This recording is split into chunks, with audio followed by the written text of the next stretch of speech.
Your brain is already fried from 20-second TikTok dances, so let's use the last surviving neuron to explain why the two biggest economic cats on Earth are trying to slap tariffs onto each other. On one side, we have the orange cat of the U.S. On the other, the Chinese bear cat.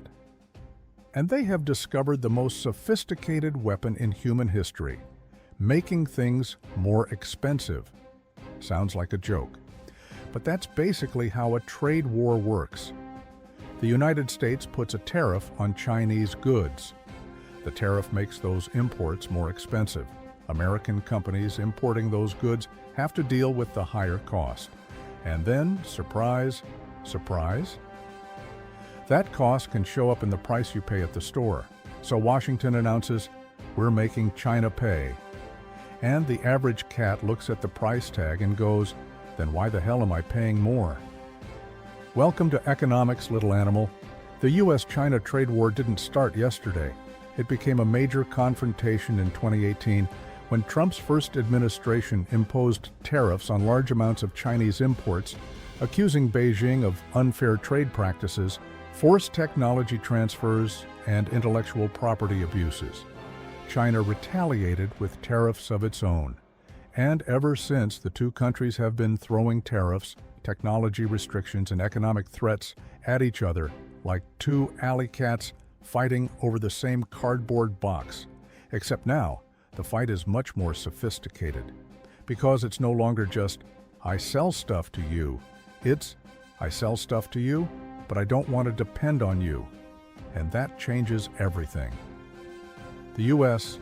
wants to reduce its dependence on China for strategically important products.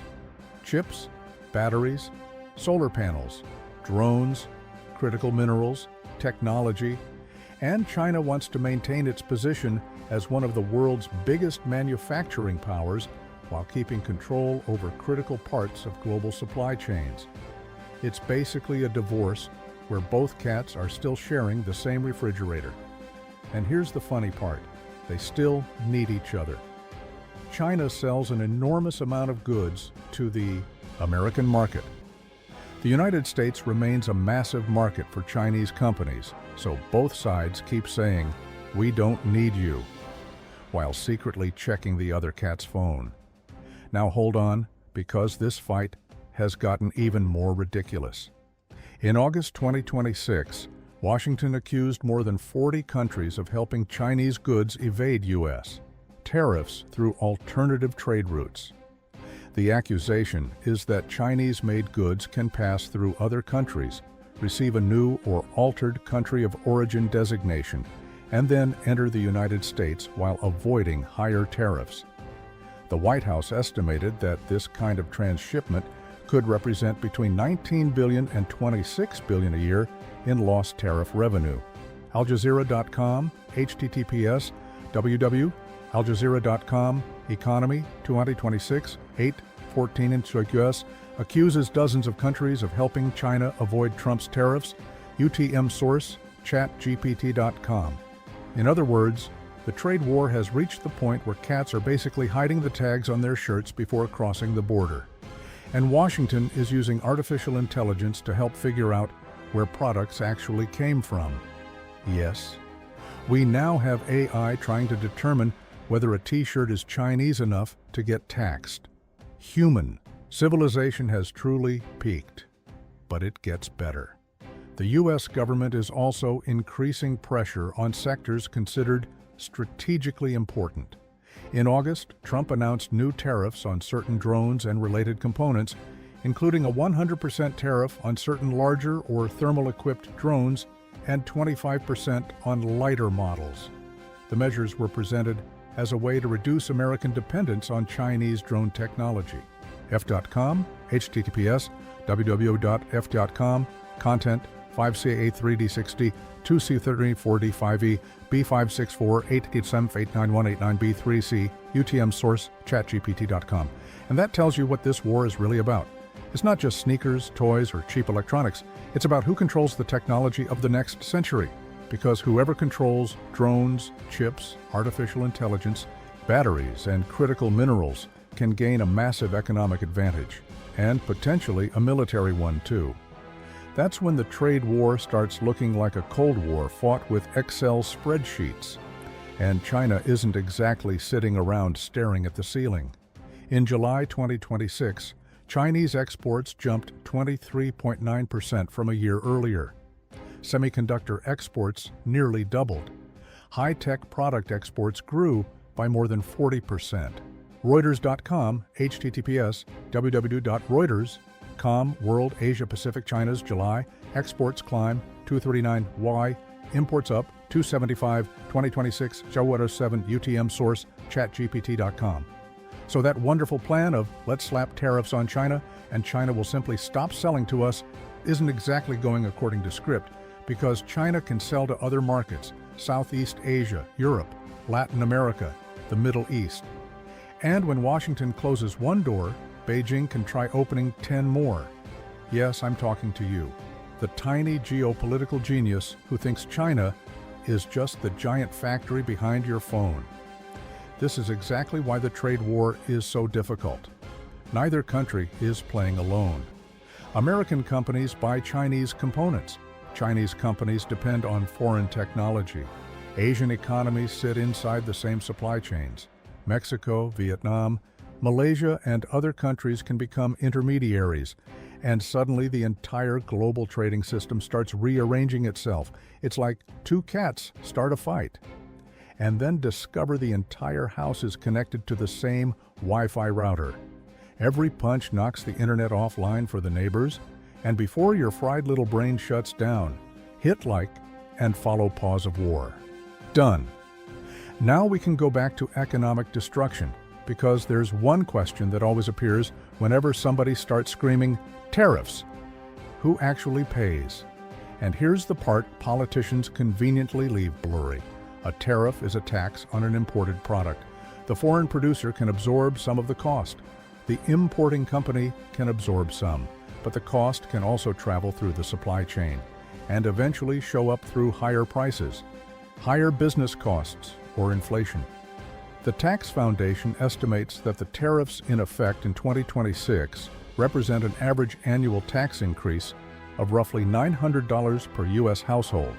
Taxfoundation.org, https://taxfoundation.org, research, all federal Trump tariffs trade war.utm, source, chatgpt.com.